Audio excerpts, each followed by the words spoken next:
Hi friends, ఎలా ఉన్నారు? Welcome to amusing stuff machine APPSC. ఈరోజు ఈ వీడియోలో ముఖ్య ఉద్దేశం ఏంటంటే, చాలామంది మన యూట్యూబ్ మిత్రులు, సబ్స్క్రైబర్సు చాలామంది కూడా ఈ ఏపీ హిస్టరీని అతి తొందరగా కంప్లీట్ చేయండి, త్వరలోనే మనకి క్యాలెండర్ పరమైనటువంటి అంశాలు ముందుకు రాబోతున్నాయి కాబట్టి ఎట్టి పరిస్థితుల్లో దీన్ని తొందరగా కంప్లీట్ చేయమని చెప్పి మన మిత్రులు కోరినటువంటి విషయాన్ని దృష్టిలో పెట్టుకుని amusing stuff machine APPSC team members అందరూ కూడా 2 రోజుల నుంచి చర్చించుకొని ఈరోజు ఒక ముఖ్యమైన అప్డేట్ని మీకు ఇవ్వడం కోసం దీన్ని తీసుకురావడం జరిగిందండి. అదేంటంటే, ఈ ఏపీ హిస్టరీని at the same time ancient మరియు మోడర్న్ రెండూ తీసుకురావాలన్న ఉద్దేశంతో మేము దీన్ని స్టార్ట్ చేయడం జరిగింది. ఇందులో భాగంగా ఆధునిక ఆంధ్రప్రదేశ్ చరిత్ర కోర్సుని స్టార్ట్ చేయడం జరుగుతుంది. ఇందులో భాగంగా రఘునాథరావు గారి బుక్కుని మరియు తెలుగు అకాడమీ బుక్కుని రెండింటిని కలిపి మనము డీకోడ్ చేయడం జరుగుతుంది. అంటే మీకు ఇంతకుముందు ఈ అమ్యూజింగ్ స్టఫ్ ఛానల్లో మోడర్న్ ఏపీ గురించి ఒక వీడియో పెట్టడం జరిగింది. చాలామంది కూడా దాన్ని చూశారు, కామెంట్ కూడా చేశారు. అందరికీ కూడా బాగా దాన్ని అర్థమైందని చెప్పారు. సో దాన్ని ఒకసారి మీరు చూడండి. అదే విధమైనటువంటి ఫ్లోలో మనము ముందుకెళ్తామని చెప్పేసి మీకు తెలియజేస్తున్నాను. సో ఇందులో భాగంగా అసలు ఎలా ఉంటుంది ఏంటి అనేది మనం ఇప్పుడు డిస్కస్ చేద్దాము. దీంట్లో మనకి అందరికీ తెలుసు, ఏపీ హిస్టరీ అనేది మనం 2 పార్ట్స్గా చూడవచ్చు. ఇది మన ప్రాచీన మధ్య ఆంధ్రప్రదేశ్ చరిత్రను ఒకలాగా తీసుకునవచ్చు, దాని తర్వాత ఉన్నటువంటి ఈ ఆధునిక ఆంధ్రప్రదేశ్ చరిత్రను ఒకలాగా తీసుకోవచ్చు. అందులో భాగంగా మనకి ఎలాగైతే ఈ యూరోపియన్ రాక స్టార్ట్ అవుతుందో దాన్ని మనము ఆధునిక ఆంధ్రప్రదేశ్ చరిత్రగా తీసుకుంటాము. ఇందులో భాగంగా మనకి యూరోపియన్స్ రాకతో ఈ ఏ ఏ కంపెనీస్ ఏ విధంగా ముందుకొచ్చాయనేది క్లియర్గా దీంట్లో మనం మెన్షన్ చేస్తాము. ఆ విధంగా ముందుకెళ్తుంది. ఇది ఒక ఇండెక్స్ అండి, మీరు ఒకసారి గమనించవచ్చు. ఈ ఇండెక్స్ ప్రకారం మనం వెళ్తాము. అయితే దీంట్లో కొంచెం జనరల్గా మనకి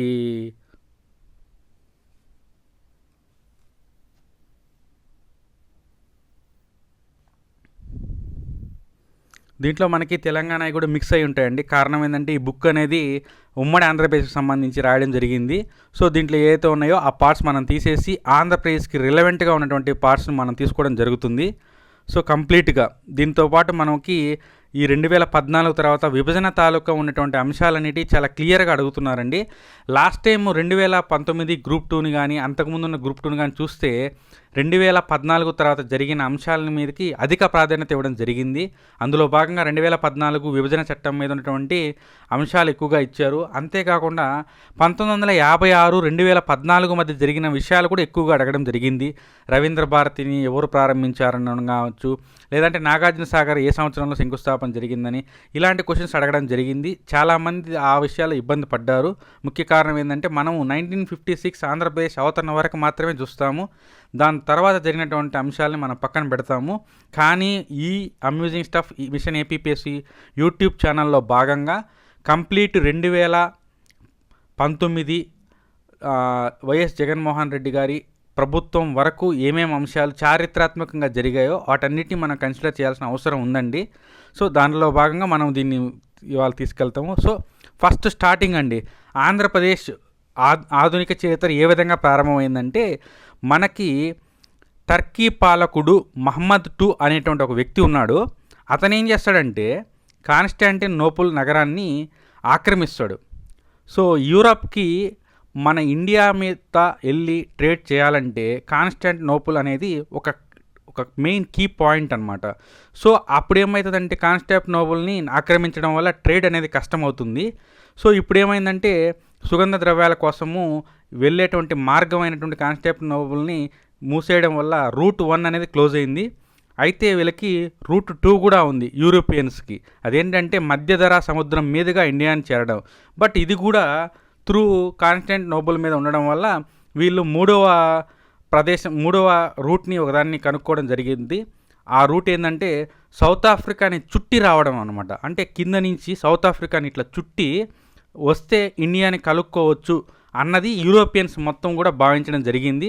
అయితే అప్పుడున్నటువంటి పరిస్థితుల్లో సముద్ర ప్రయాణము ఒక దేశం నుంచి ఇంకో దేశంకి వెళ్ళి రావాలంటే చాలా కష్టంగా ఉండే పరిస్థితి. సో ఆ సమయంలో ఏం చేశాడంటే ఇమ్మాన్యుల్ టూ అనేటువంటి ఒక రాజు ఉండేవాడు. సో ఆ ఇమ్మాన్యుల్ టూ అనే రాజు ఏం చేశాడంటే అతని కుమారుడైనటువంటి హెన్రీ అనే అతన్ని సముద్ర ప్రయాణానికి పంపించడం జరిగింది. ఈ హెన్రీ అనేటువంటి వ్యక్తి స్పెయిన్ను దాటి సౌత్ ఆఫ్రికాని చేరి మళ్ళా అదే మార్గంలో వెనక్కి రావడం జరుగుతుంది. సో ఈ జల మార్గాన వెళ్ళే సమయంలో హెన్రీకి కనపడ్డటువంటి మార్గం ఏంటంటే ఆ మార్గాన్ని జిబ్రాల్టర్ జలసంధి అంటారు. సో ఈ మార్గం ద్వారా అతను స్పెయిన్ దాటి సౌత్ ఆఫ్రికాని టచ్ చేసుకొని వచ్చాడు. సో ఈ విధంగా ఫస్ట్ టైం ఆ విధంగా ఒక క్షేమంగా ఒక వ్యక్తి సముద్ర ప్రయాణం చేసి మళ్ళీ తిరిగి క్షేమంగా వచ్చాడనేది అప్పట్లో పెద్ద రికార్డుగా ఉండేది. అయితే ఈ జిబ్రాల్టర్ జలసంధి అనేది ఎర్ర సముద్రము మరియు అట్లాంటిక్ సముద్రాన్ని కలుపుతుంది అనేది గుర్తుపెట్టుకోండి. ఎందుకంటే ఏపీపీఎస్సీ ఒక్కోసారి డిఫరెంట్గా వెళ్తుంటుంది. సో ఆ పరంపరలో మీరు ఎర్ర సముద్రము మరియు అట్లాంటిక్ని కలిపేటువంటి సంధినే జిబ్రాల్టర్ జలసంధి అంటారని గుర్తుపెట్టుకోండి. సో ఉన్నటువంటి ఈ కాన్ఫిడెన్స్తో హెన్రీ ఏం చేశాడంటే ఒక అకాడమీని స్టార్ట్ చేశాడు. ఎక్కడ లిప్సన్ అనే దగ్గర ఒక అకాడమీని స్టార్ట్ చేశాడు. ఈ లిప్సన్ దగ్గర ఈ హెన్రీ అనేటువంటి వ్యక్తి పడవ ప్రయాణం ద్వారా చేరుకునే దానికి ట్రైనింగ్ ఇవ్వడం కోసం ఒక అకాడమీని స్టార్ట్ చేశాడు. సో ఆ విధమైనటువంటి సేవలు అందించినందుకు గాను హెన్రీని ది నావిగేటర్ అని చెప్పి పిలవడం జరిగింది. ఇది ఒక రకమైనటువంటి బిరుదు. సో ఇప్పుడు ఏమైందంటే అతను తన యొక్క శిష్యుల నుంచి ఒక్కొక్కరిగా పంపించడం స్టార్ట్ చేశాడు. అందులో భాగంగా తొలి వ్యక్తి బార్తిలోమియో డయాజ్. ఇతను ఏం చేశాడంటే జర్నీని స్టార్ట్ చేసి దక్షిణాఫ్రికా అగ్రానికి వెళ్ళాడు, అంటే చివరి దాకా వెళ్ళాడు. అక్కడికి వెళ్ళి చూస్తే మొత్తము సుడిగుండాలు, తుఫాను ఎలా అంటే అలా అల్లకొల్లలంగా ఉండేసరికి అతను ఏం చేశాడంటే దాన్ని కేప్ ఆఫ్ స్టార్మ్ అనే పేరు పెట్టి అక్కడి నుంచి వెళ్తాడనమాట. అయితే ఈ కేప్ ఆఫ్ స్టార్మ్ పేరు పెట్టింది బార్తిలోమియో డయాజ్ అనేది బాగా గుర్తుపెట్టుకోనుండండి. అయితే మన ఈ బార్తిలోమియో డయాజ్కి ఒక ముఖ్యమైనటువంటి పెద్ద పాయింట్ ఉంటుంది ఇక్కడ. అదేంటంటే మొట్టమొదటిసారిగా భూమధ్య రేఖను దాటినటువంటి నావికుడు బార్తిలోమియో డయాజ్. ఈ పాయింట్ మాత్రం బాగా స్ట్రెస్ చేసి చదువుకోండి. ఎందుకంటే తొలిసారిగా సముద్ర ప్రయాణం చేసింది మన హెన్రీ అయితే భూమధ్య రేఖని దాటింది మన బార్తిలోమియో డయాజ్. అయితే బార్తిలోమియో డయాజు కేప్ ఆఫ్ స్టార్మ్ అని పేరు పెట్టేసరికి అక్కడికి పోతే ఏదో అయిపోద్దని చెప్పి మన వాళ్ళు చాలామంది భయపడడం జరిగింది. అందులో భాగంగా ఆఫ్రికా రాజు అయినటువంటి ఫిలిప్ ఏం చేశాడంటే దానికి ఆ విధమైన పేరు పెడితే చాలామంది భయపడుతున్నారని చెప్పి కేప్ ఆఫ్ స్టార్మ్ని అతను కేప్ ఆఫ్ గుడ్ హోప్గా మార్చాడు. ఏమని మార్చాడు? కేప్ ఆఫ్ గుడ్ హోప్గా మార్చాడు. ఎవరు? ఆఫ్రికా రాజు ఫిలిప్ అనమాట. సో ఫస్ట్ పర్సన్ వెళ్ళాడు, జరిగింది. సో సెకండ్ తన శిష్యుడిని పంపించడం జరిగింది హెన్రీ. తన రెండవ శిష్యుడు అయినటువంటి కొలంబస్ మనోడు ఏం చేశాడంటే ఈస్ట్కి వెళ్ళాల్సింది వెస్ట్కి వెళ్ళిపోయాడు, తూర్పుకి వెళ్ళాల్సింది ఇటు సైడ్కి వెళ్ళిపోయేసరికి ఏమైందంటే ఇతడు దీవుల్ని చేరాడు. అక్కడ ఏవో కొన్ని జీవులు ఉండేసరికి మనోడు ఏమనుకున్నాడంటే వాటిల్ని ఇండియా అనుకున్నాడు. ఒరే ఇండియా నేను కనుక్కున్నాను అది ఇది అని అనుకున్నాడు. అందులో భాగంగా వాటిల్ని వెస్ట్ ఇండీస్ అని చెప్పి పిలవడం జరిగింది. తర్వాత మనకందరికీ తెలిసిందే కొలంబస్ అమెరికాని కూడా కనుక్కోవడం జరిగింది. సో ఆ రకంగా ఇండియాని కనుక్కోవాల్సిన వ్యక్తి మా డైరెక్షన్స్ మిస్ అవ్వడం వల్ల ఎటో వెళ్ళిపోయాడు. సో అందుకే డైరెక్షన్ ఈజ్ వెరీ ఇంపార్టెంట్ అంటారు. సో థర్డ్ పర్సన్ హెన్రీ శిష్యులో ఉన్నటువంటి థర్డ్ పర్సను మనకి వాస్కో డి గామా. ఈ పర్సన్ ఏం చేసినాడంటే కేప్ ఆఫ్ గుడ్ హోప్ కాబట్టి సో అటు వెళ్ళడం జరిగింది. అక్కడికి వెళ్ళాక అతనికి ఎటు వెళ్ళాలో తెలియలేదు. అదే సమయంలో ఒక పర్సన్ అతనికి హెల్ప్ చేశాడు. ఆ పర్సన్ గురించి చాలా గట్టిగా అడుగుతుంటారు మన వాళ్ళు, బాగా గుర్తుపెట్టుకోనండి. వాస్కో డి గామాకి ఇండియాకి మార్గంకి వెళ్ళడానికి హెల్ప్ చేసినటువంటి వ్యక్తి ఎవరంటే అబ్దుల్ నాజర్. ఈ పర్సన్ యొక్క గైడెన్స్తోనే ఈ వాస్కో డి గామా భారతదేశాన్ని చేరడం జరిగింది. అతను 3 నౌకలతో వచ్చి దాదాపు 64 మంది కలిసి అతను ట్రావెల్ చేసినట్టుగా మనకి రికార్డ్స్లో ఉన్నాయి.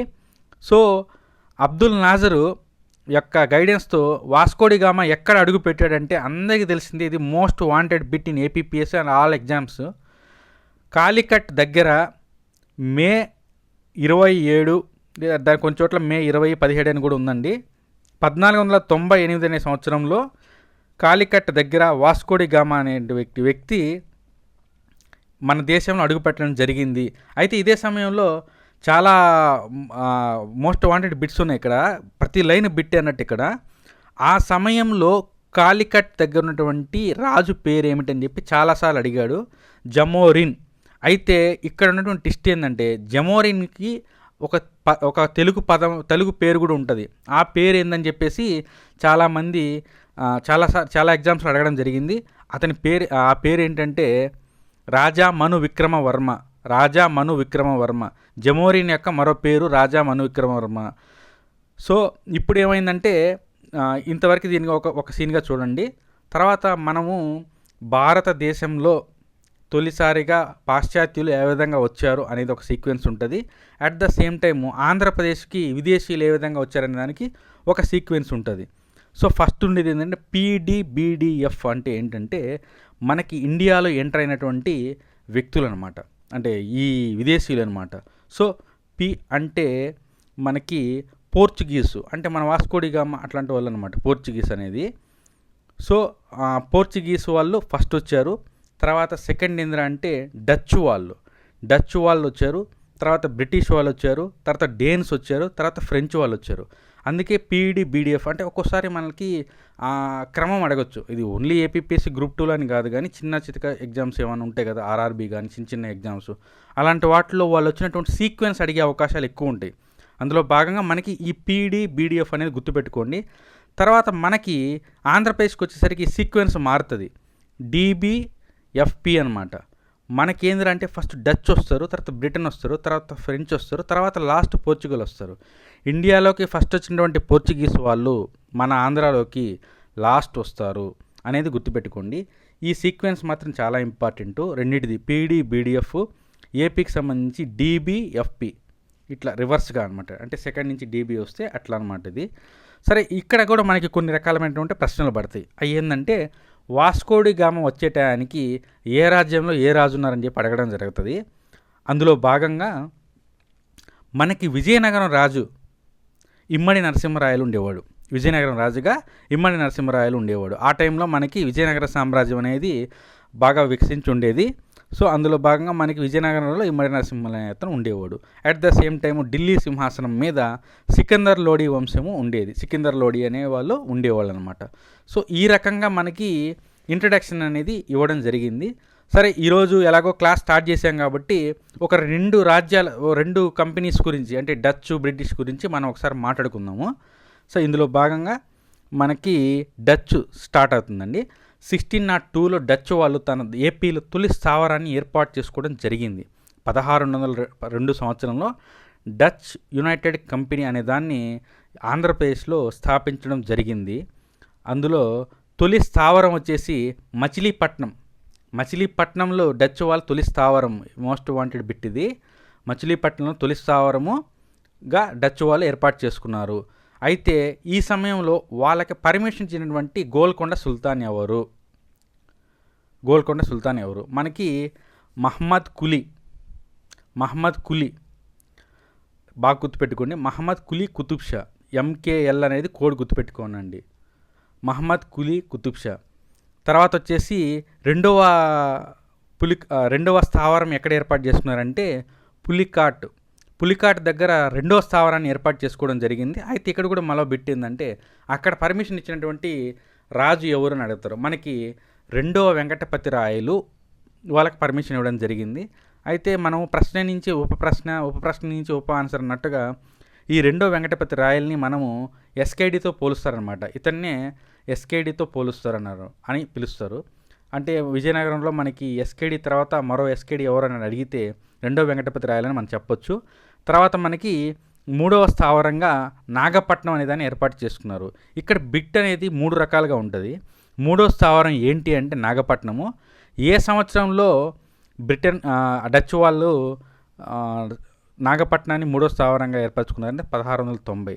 మూడో బిట్ ఏంటంటే మన డచ్ వాళ్ళ స్థావరము ఏ సంవత్సరం నుంచి ఏ సంవత్సరం దాకా పులికాట్ ఉండింది అని అడిగాడు చాలాసార్లు. 1610 నుంచి 1690 వరకు పులికాట్ ఉండేది. పులికాట్ ప్లేస్లో 1690లో నాగపట్నం అనేది డచ్ వాళ్ళ ప్రధాన స్థావరంగా మారింది. సో ఈ రకంగా ఈడ 3 స్థావరాల గురించి చెప్పుకోవడం జరిగింది. అయితే డచ్ వాళ్ళ చాప్టర్ మొత్తం క్లోజ్ అవ్వడానికి ముఖ్య కారణము ఈ చిన్సురా అనేటువంటి యుద్ధం. ఈ యుద్ధము ఎవరెవరికి జరిగిందంటే అందరికీ తెలిసిందే. ఇది డచ్ వర్సెస్ బ్రిటన్. బ్రిటన్ వాళ్ళ తాకిడికి, క్లైవ్ యొక్క తాకిడికి తట్టుకోలేని పరిస్థితుల్లో డచ్ వారు పూర్తిగా ఇండోనేషియాకి వలస వెళ్ళిపోవడం జరిగింది. సో ఈడ మనకేదైనా ఒక మోస్ట్ వాంటెడ్ బిట్ ఉందంటే, ఆంధ్రప్రదేశ్లో నాణ్యాలు ముద్రించే హక్కులను ఆనాటి కుతుబ్ షాహీల నుంచి వీళ్ళు పొందినట్టుగా ఉంది, డచ్ వాళ్ళు పొందారు. తర్వాత బ్రిటిష్కి సంబంధించి మనం మాట్లాడుకునే సందర్భంలో వాళ్ళు ఏ విధంగా వచ్చారు, ఇందాకైతే మనం వాస్కోడి గామా గురించి చెప్పుకున్నాం కాబట్టి ఒక రకంగా తెలుస్తుంది. ఇక్కడ ఏంటంటే ఫైనల్గా మనకి హిప్పన్ అనేటువంటి ఒక నాయకుడి, అదే ఒక కెప్టెన్ యొక్క నాయకత్వంలో గ్లోబ్ అనే నౌక ద్వారా 1611లో మచిలీపట్నంలో తమ తొలి స్థావరాన్ని ఏర్పాటు చేసుకున్నారు. సో అక్కడ డచ్ వాళ్ళు మచిలీపట్నమే, ఇక్కడ బ్రిటన్ వాళ్ళు మచిలీపట్నమే. అక్కడ డచ్ వాళ్ళకి పర్మిషన్ ఇచ్చింది ఎవరు? మహమ్మద్ కులీ కుతుబ్ షా. ఇక్కడ వీళ్ళకి పర్మిషన్ ఇచ్చింది ఎవరు? Mohammed Quli Qutb Shah. So 2 common factors గుర్తుపెట్టుకోనండి, సింపుల్గా ఉంటుంది.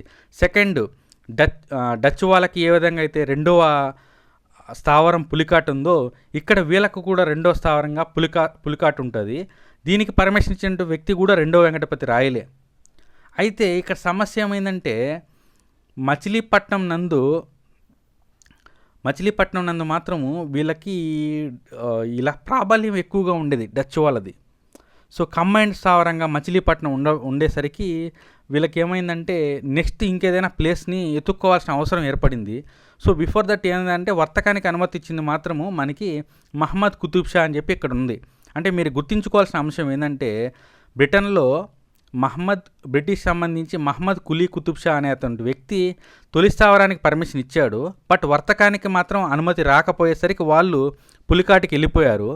సో వన్స్ పులికాటికి వెళ్ళాక వాళ్ళ వర్తకానికి అనుమతి ఇచ్చింది మాత్రం మహమ్మద్ కుతుబ్ షా. బాగా గుర్తుపెట్టుకొని, పేర్లు చాలా కన్ఫ్యూజన్గా ఉంటాయి. ఇక్కడే గుర్తుపెట్టుకోవాల్సిన అంశం ఏంటంటే permissions given by Muhammad Quli Qutb Shah. Permissions ఇచ్చింది ఏది? స్థావరాలు ఏర్పాటు చేసుకునేకి. బట్ ట్రేడ్కి పర్మిషన్ ఇచ్చింది మహమ్మద్ కుతుబ్ షా. ఇక్కడ 3 పేర్లు వస్తే నేను ఎక్స్ప్లెయిన్ చేస్తాను దాన్ని ఎలా గుర్తుపెట్టుకోవాలో. సో మచిలీపట్నంలో యాజ్ యూజువల్గా డచ్ వర్సెస్ బ్రిటన్ ఉండేసరికి వాళ్ళు ఇంకో ప్లేస్కి వెళ్ళాల్సిన అవసరం ఏర్పడింది. సో అందులో భాగంగా పులికాట్ నుంచి 35 మైల్స్ దూరంలో కానీ వెళ్తే వాళ్ళకి ఆర్మోగాన్ అనేటువంటి ఒక ప్రాంతంలో 3వ స్థావరాన్ని ఏర్పాటు చేసుకోవడానికి పర్మిషన్ దొరికింది. అయితే సమస్య ఏంటంటే అది నౌకా ప్రయాణానికి అసలు సరైంది కాదు, అట్ ద సేమ్ టైం వస్త్రాల వ్యాపారానికి కూడా సరైంది కాకపోవడం వల్ల వాళ్ళకి ఆ ప్లేస్ సెట్ కాల. ఈ సమయంలోనే అక్కడ గోల్కొండ పీఠంలో రాజు మారాడు. సో రాజుగా ఎవరొచ్చారంటే అబ్దుల్లా హుస్సేన్. సో ఈ అబ్దుల్లా హుస్సేన్, ఏహెచ్ అంటే అబ్దుల్లా హుస్సేన్, ఇట్లాంటి పదాలు పెట్టుకోండి, ఎందుకో మీకు అర్థమవుద్దు, మెమరీ టెక్నిక్స్ లాగా అది. ఈ అబ్దుల్లా హుస్సేన్ ఏం చేశాడంటే బ్రిటన్కి బంగారు ఫర్మానా ఇచ్చినాడు. బంగారు ఫర్మానా అంటే అర్థం ఏంటంటే స్వేచ్ఛా వాణిజ్యం అన్నట్లుగా. అంటే బాగా వాళ్ళకి ట్యాక్సెస్ కానీ అన్నిటికి కూడా ఫ్రీగా ఉంటుంది, ట్యాక్స్ లెస్ అనమాట. సో ఆ వ్యాపారం వల్ల వాళ్ళకి కొంతలో కొంత బెటర్ అవుతుంది. అయితే వీళ్ళు ఏంటంటే స్టిల్ ఇంకా మంచి ప్రదేశం ఏదైనా కావాలని చెప్పి సెర్చింగ్ చేస్తూ ఉంటుంది బ్రిటిష్ అనేవాళ్ళు. సో అందులో భాగంగా వాళ్ళకి దామెర్ల వెంకటాద్రి సోదరులు వీళ్ళు ఉన్నారు కదా, వీళ్ళు కనపడడం జరుగుతుంది.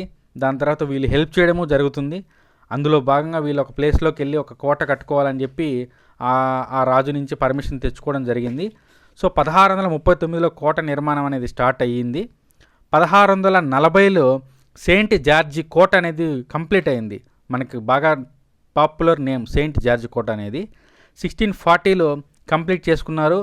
వాళ్ళు ఇచ్చినటువంటి హెల్ప్కి ఎవరు, వాళ్ళ చెన్నయ్య వాళ్ళ దామెర్ల సోదరుడు యొక్క తండ్రి చెన్నయ్య పేరు మీదుగా దాన్ని చెన్నయ్య సిటీగా పెట్టుకోవడం జరిగింది. ఈ సెయింట్ జార్జి కోటలో నిర్మాణాత్మక పాత్ర పోషించిన వ్యక్తి ఫ్రాన్సిస్ డే, అది గుర్తుపెట్టుకోనండి. తర్వాత 1640లో సెయింట్ జార్జి కోట అనేది పూర్తి అవడంతో తూర్పు వైపు ఉన్నటువంటి ప్రధాన స్థావరాలన్నింటికీ హెడ్గా వీళ్ళు మద్రాసుని చేసుకోవడం జరిగింది. దాని తర్వాత 1640లో 41లో అది చేశారు. 1684కి మద్రాసు యొక్క స్థాయి అనేది పెరిగి ఒక ప్రెసిడెన్సీ స్థాయిని చేరుకోవడం జరిగింది 1684కి. అట్ ద సేమ్ టైం 1687లో మున్సిపాలిటీ స్థాయికి ఎదిగింది 1687లో. అంతేకాకుండా భారతదేశంలో తొలి మున్సిపాలిటీగా మద్రాసు ఎస్టాబ్లిష్ అయినటువంటి ఇయర్ కూడా 1687. ఏదో ఒక ఎగ్జామ్లో ఆ ఇయర్ అడిగినట్టు గుర్తు. ఈ విధంగా మనకి మొత్తంగా కూడా ఈ స్థావరాలు ఏ విధంగా ఉన్నాయి ఏంటి అనేది మీకు ఈ విధంగా చెప్పడం జరిగింది. నెక్స్ట్ క్లాస్లో మనము కంప్లీట్ వాటి గురించి డీటెయిల్స్ చూస్తాము. అంతేకాకుండా కంప్లీట్గా మీకు ఈ స్థావరాల గురించి నెక్స్ట్ వీళ్ళ నుంచి వచ్చే నెక్స్ట్ స్థావరాల గురించి కూడా మీకు క్లారిఫైడ్గా చెప్పడం జరుగుతుంది. అయితే దీనికన్నా ముందు మనము ఇంతకుముందు క్లాస్లో ప్రిపేర్ అయ్యేటప్పుడు మనం కొన్ని మెమొరీ టెక్నిక్స్ ఉంటాయని చెప్పడం జరిగింది. ఆ మెమొరీ టెక్నిక్స్ ఎలా ఉంటాయో ఈరోజు మీకు ఒక చిన్న ఎగ్జాంపుల్ చూపిస్తాను. సో ఎలా ఉంటుందంటే మన ఆంధ్రప్రదేశ్కి సంబంధించి ఏ విధంగా అయితే భారతదేశంలో ప్లాసీ, బక్సార్ వంటి ప్రముఖమైన యుద్ధాలు ఏ విధంగా ఉన్నాయో ఆంధ్రప్రదేశ్ సంబంధించి కూడా ఉన్నాయి. సో మనము ఇందులో భాగంగా జవాబు నుంచి ప్రశ్నల్ని ఎంచుకోవడము అనే ఒక కాన్సెప్ట్ని మీకు ఇంతకుముందు వీడియోలో పరిచయం చేయడం జరిగింది. ఆ వీడియో డిస్క్రిప్షన్లో కూడా పెట్టాము, ఒకసారి మీరు దాన్ని చూడండి. ఆ జవాబు నుంచి ప్రశ్నలు ఎంచుకోవడం వల్ల కాన్సెప్చువల్ లెర్నింగ్ అనేది పెరుగుతుంది. సో బిఫోర్ దట్ అసలు క్వశ్చన్స్ ఎలా ఉంటే చూపిస్తాను మీకు, టెక్నిక్స్. ఇక్కడ ఏముందంటే TBCKVP, ఇది ఒక చిన్న కోడ్ అండి. ఈ కోడ్ వల్ల మనకి ఖచ్చితంగా ఒక మార్క్ వచ్చే విధంగా అవకాశం ఉంటుంది APPSC గ్రూప్ 2కి అయితే. అదేంటంటే మనకి ఆంగ్లో ఫ్రెంచ్ పోరాటాలు ఆంధ్రప్రదేశ్లో జరిగాయి. సో వాటిని ఎలా గుర్తుపెట్టుకోవాలి అనేదానికి ఇది ఒక చిన్న కొండ గుర్తు, లేదంటే ఒక మెమొరీ టెక్నిక్ అనమాట ఇది. సో TBCKVP అంటే మనము Telangana BC corporation head KVP Ramachandrarao అని గుర్తుపెట్టుకోండి, TBCKVP అంటే. సో ఇందులో భాగంగా T అంటే ఏంది, B అంటే ఏందో నేను మీకు ఇప్పుడు చూపిస్తాను, జనరల్గా చెప్తుంటానండి, చూడండి అంతే. T అంటే ఇక్కడ తుమ్మలపాలెం యుద్ధం. So T stands for Tummalapalem యుద్ధము. B అంటే బొబ్బిలి యుద్ధము. C అంటే చందుర్తి యుద్ధము. K అంటే కొండూరు యుద్ధము. V అంటే వందవాసి యుద్ధము. P అంటే పద్మనాభ యుద్ధము. ఈ విధమైనటువంటి సీక్వెన్స్ పెట్టుకోవడం వల్ల ఏ యుద్ధం ముందు జరిగింది, ఏ యుద్ధం తర్వాత జరిగింది అనేది కాలక్రమంలో గుర్తించమని చాలాసార్లు అడిగాడు. ఆ రకంగా దీన్ని గుర్తుపెట్టుకోవడానికి ఉపయోగం ఉంటుంది. దీని ద్వారా వేరొక క్వశ్చన్స్ని మనం రెఫర్ చేసుకొని కూడా చెప్పుకునే అవకాశం ఉంటుంది. సో ఈ TBCKVP తెలంగాణ బీసీ కార్పొరేషన్ హెడ్గా KVP రామచంద్రరావు గారు అనేది గుర్తుపెట్టుకోనండి. ఈ విధంగా ఏపీలో 7 యుద్ధాలు జరిగాయి. పద్మనాభం యుద్ధం గురించి లాస్ట్ టైం కూడా అడగడం జరిగింది. సో ఈ రకంగా గుర్తుపెట్టుకోండి. దీని తర్వాత మనకి ఈ కోడ్ ఒకటి వస్తుందండి. ఈ కోడ్ ఏంటంటే ఒకసారి మీరు చూడండి. బావ వికారంగా ఉందని నెల్లూరు డాక్టర్కి 1,00,000 ఇచ్చి చూపించాడు.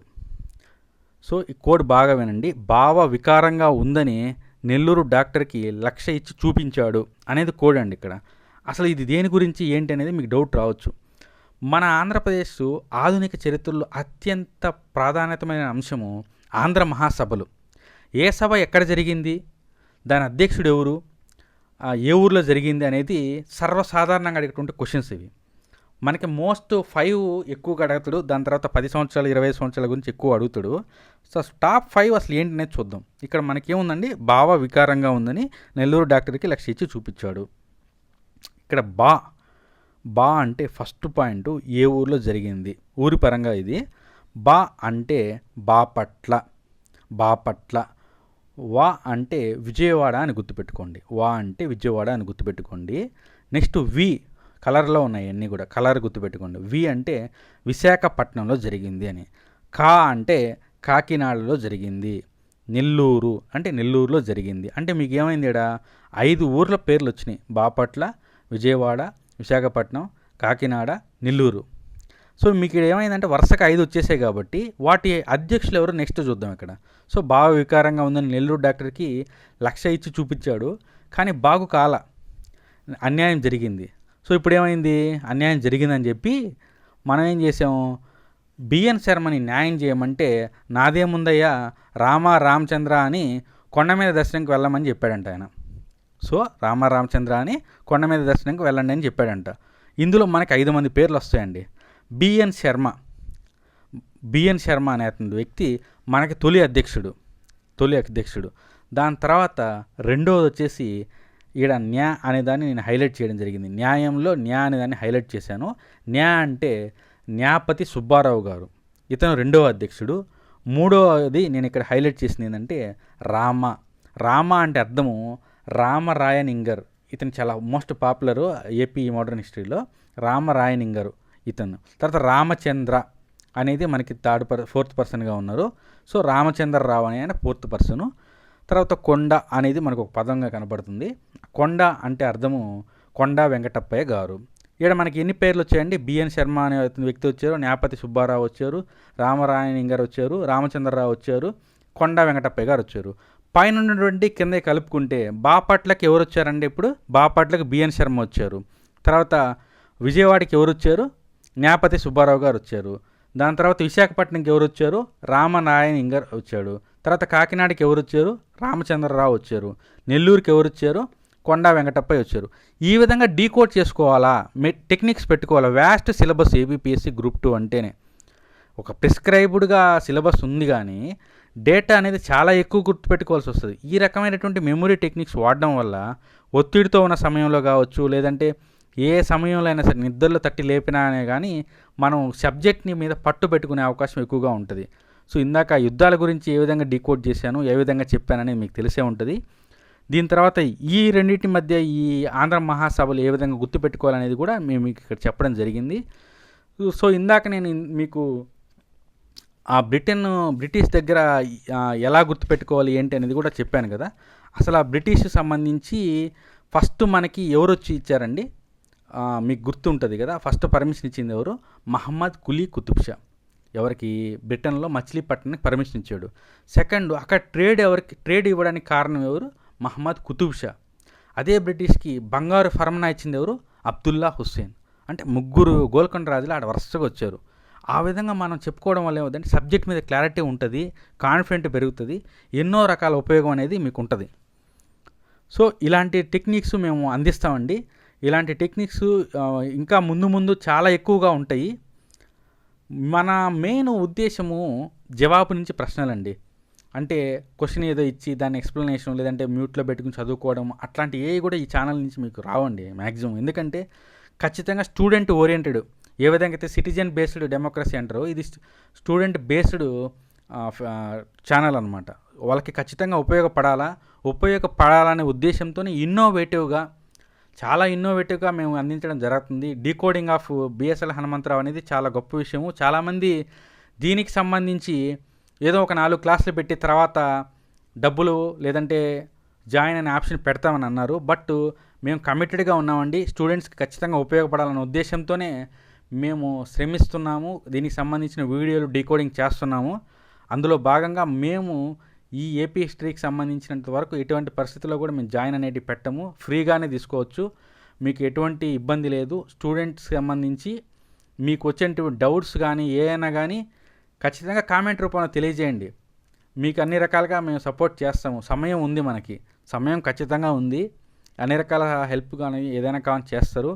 మీకు మీడియంగా కూడా మనకి టెలిగ్రామ్ ఛానల్ని కూడా మనం డిస్క్రిప్షన్లో పెట్టడం జరిగింది. అందులో భాగంగా మంత్లీ మ్యాగజైన్స్ కావచ్చు, డైలీ వార్తలు కావచ్చు, లింకులు కావచ్చు, ఎకానమిక్స్ పరంగా కానీ ఎస్ఎన్టీ పరంగా కానీ మీకు షేర్ చేయడం జరుగుతుంది. దాంతోపాటు ఇంకా అమ్యూజింగ్ స్టఫ్ నుంచి మీకు ఏమందుతుందో నేను కొత్తగా చెప్పాల్సిన అవసరం లేదు. డైలీ చాప్టర్ అయిపోగానే మీ అందరికీ కూడా మేము డైలీ మాక్ టెస్ట్లు పెట్టడం జరుగుతుంది. ఆ మాక్ టెస్ట్ల ఆధారంగా చాలామంది ఉత్సాహంగా ప్రిపేర్ అవుతూ దాన్ని కామెంట్ రూపంలో తెలియజేస్తున్నారు. మాక్ టెస్ట్ 1, మాక్ టెస్ట్ 2 అయితే చాలామంది చూశారు. మాక్ టెస్ట్ 3 ఈ మధ్య పెట్టడం జరిగింది. దాన్ని కూడా ఖచ్చితంగా యూటిలైజ్ చేసుకోండి. ఎందుకంటే మోస్ట్ డ్రై చాప్టర్స్ అవన్నీ కూడా. ఇక్ష్వాకుల తర్వాత బృహత్పాలయన్లు కానీ, ఆనంద గోత్రీజులు కానీ, ఈ మరాఠులు కానీ, కళింగరాజులు కానీ వీళ్ళంతా చాలా డ్రైగా ఉంటుంది. వాటిని కానీ మీరు ఒడిసి పట్టుకోగలిగితే ఒక మార్క్ వచ్చే అవకాశం ఉంటుంది.